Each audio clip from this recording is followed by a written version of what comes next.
How to love using your body, even if it's embarrassing and it sucks. Overcoming the frustrations of achieving an active lifestyle so that you can actually enjoy using your body on purpose and with purpose. The SRO model, the beloved stimulus, response, outcome model, to overcome the permission we give ourselves to be kind of lazy when it comes to using our bodies on purpose and with purpose. The basis of SRO's importance here is twofold. One, that if physical activity is perceived as a frustrating stimulus, S, and there are also frustrations blocking people from being active, then a person feels like they have to overcome a series of frustrations just so that they can do something even more frustrating. So why bother? May as well just avoid the frustration entirely. That makes perfect sense. So that's getting addressed. And number two, that if physical activity is tied to self-esteem, then it forces a sabotaging level of self-centeredness. That there's an inherent fear of failure, fear of rejection, fear of embarrassment, and fear of opinions of yourself, opinions of other people, and what those things mean. So why bother? May as well just avoid the frustration entirely. Addressing and overcoming, making a sport out of avoiding sports, has three different approaches, and it pays to use them all. It really does. There's the cognitive, emotive, and behavioral paths or approaches. So the cognitive side is essentially the BS you tell yourself about it,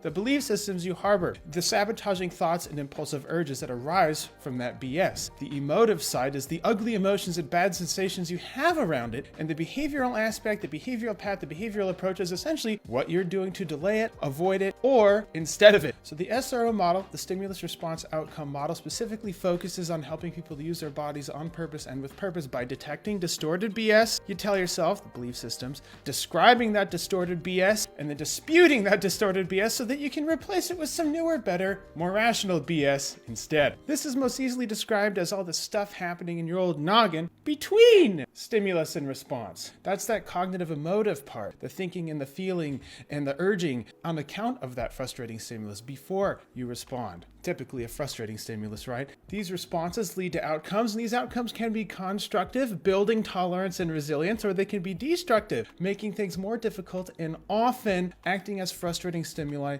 all on their own. Then, once that new BS is in place, kicking that old BS out the window, you're far more likely to build frustration tolerance around being active, having a healthier and more active lifestyle, so that you can actually enjoy it for its own sake and reap the rewards of physical activity as a side effect of just liking to move around. So that's pretty cool. This essentially entails finding the all or nothing, perfectionistic, and absolutistic kind of language and transitioning it into a more reasonable preference while fostering self-respect, where self-respect is most easily defined as forming conclusions about actions and outcomes rather than forming conclusions about yourself. If someone's lazy about exercise, does that make them a lazy person? No, there's just frustration avoidance in the context of exercise. So that's just one perfect example to describe the difference between self-esteem, where I'm kind of lazy around exercise, so that means I'm a lazy, terrible, horrible, awful person, no good Nick, a louse, the old school language around here, or I actually do get a lot of stuff done, and when it comes to things like being active,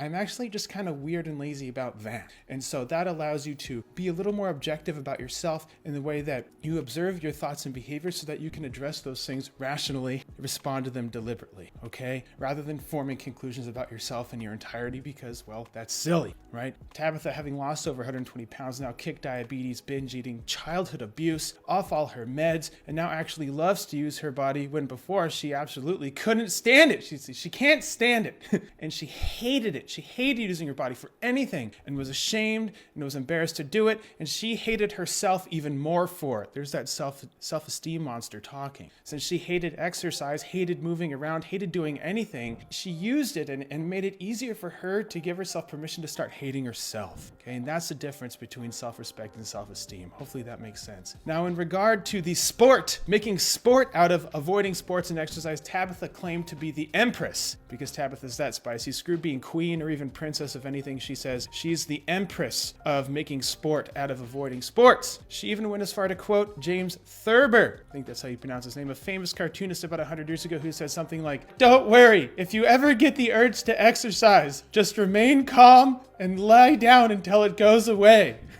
That's how intense Tabitha was about avoiding movement of any sort. After Tabitha became obese, then high blood pressure, then dyslipidemic, that's screwy cholesterol and triglycerides and stuff, and then diabetic, and then just total metabolic syndrome madness, okay? She started getting back pains, and then nerve pains, and then migraines, and then started getting osteoarthritis, like her joints actually started getting damaged, and then more back pain. Body was falling apart, she said. She discovered the importance of using her body the hard way by realizing her body was important to use and that it was too damn hard for her to use it, in her words. So everywhere she turned, she felt like she was an old car. Rusty hinge here, blown out gasket there, needed to change the oil more. Everything was so much effort, she couldn't stand it anymore.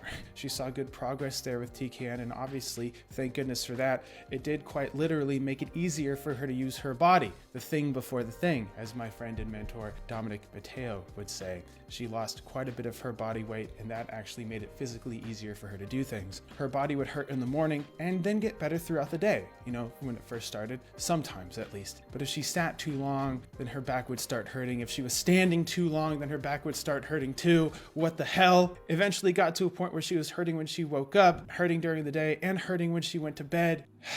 She barely would be comfortable in a recliner, but then she was also super fat and hated herself and would spiral out and get a case of the I can't stand it-itis, right? The why it bothers. In some cases, it was a why bother even being alive sort of situation. So after she lost her first 80 pounds or so, even though she's down over 120 now, she decided to take TCAN up on their offer to get her groove back. Literally, her joints were all wacky. That's a nice way of describing it. She told Dr. Kashey, okay, it's time to grind away all the pointy bits. Her joints were silly angles, pelvis was all off, lots of pain, obviously still massive body weight. And this is partly why, along with her massive body weight, she started getting legitimate arthritis in her early 30s. So after consulting with Dr. Kashey and a few of TCAN's movement experts and other endorsed physical therapists, doctors of physical therapy, she had enough motivation to at least try something that would help alleviate her pain. Turns out after doing some of this fat girl yoga, she called it, she felt a heck of a lot better. Lots of her nerve pain subsided, back pain went away. And because she felt better, she started, you guessed it, started moving around more on accident instead of on purpose. She started moving around more on accident. The amount of steps that she accumulated throughout the day went up by 75%, and this was almost totally on accident. You heard that right. Tabitha was moving around nearly twice as much because she felt better. Because she felt better, she just started moving around more. How cool is that? And by moving around more, she felt better still, then slept better, then her headaches went down, and that regulated her appetite better, and a whole host of other